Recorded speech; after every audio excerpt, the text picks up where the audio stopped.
Jack and the Beanstalk. Part 2. Outside, where the beans had fallen, stood a towering beanstalk, thick as a tree trunk and rising high into the clouds.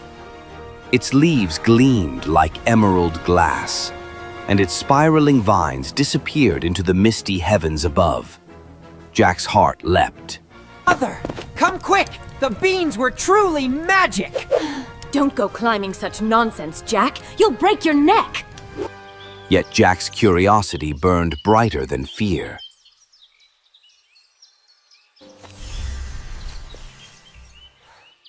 You're alive! He gripped the first vine, placed his foot upon a leaf the size of a platter, and began to climb. Higher and higher he went, up through drifting mists and cool breezes that smelled of rain and sky. Birds circled beneath him, their wings mere dots below. The world shrank. Fields and cottages turned to a patchwork of color far below his dangling feet. At last, after what felt like hours, Jack reached the top and pulled himself onto a land unlike any he had ever seen. A place where the clouds formed rolling meadows and the air hummed with soft music from unseen winds. Jack wandered along a path paved with silver stones until he came upon a great castle in the distance. Its towers pierced the clouds, and its gate was so tall that even a horse could pass beneath without ducking.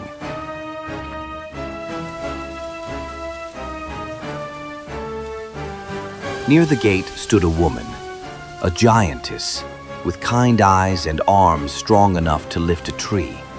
Good morning, ma'am. I'm hungry and far from home. Could you spare a bite to eat? Poor boy. I'd give you breakfast gladly, but my husband would eat you for his own. Please, ma'am. I'll be quick and gone before he knows. Pity stirred in her heart. She lifted him gently into the kitchen and gave him a piece of bread as large as his head and a mug of milk big enough to bathe in. But before he could finish, there came a heavy thud, thud, thud. Quick! Hide and stay very still. A shadow filled the doorway. The giant strode in, a monstrous figure with tangled hair, tusk-like teeth, and a voice that roared through the room. Fee-fee-fo-fum. I smell the blood of an Englishman.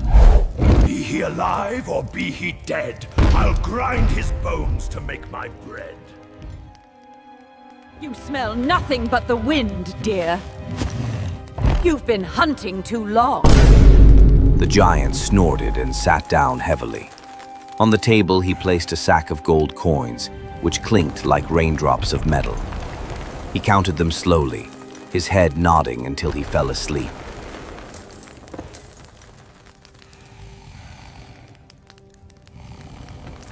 When the snores grew deep and thunderous, Jack crept out, took one small sack of gold, and ran as fast as he could.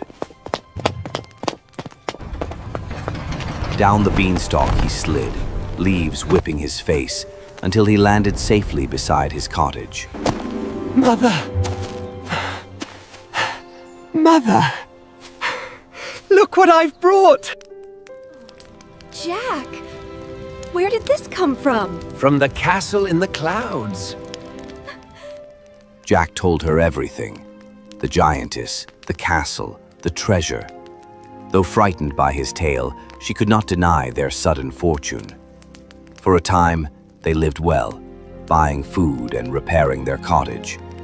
But the gold did not last forever. When the last coin was spent, Jack looked once more at the towering beanstalk swaying in the sunlight. Please, Jack, don't go. It's too dangerous. I will climb again. Perhaps there's more to be found.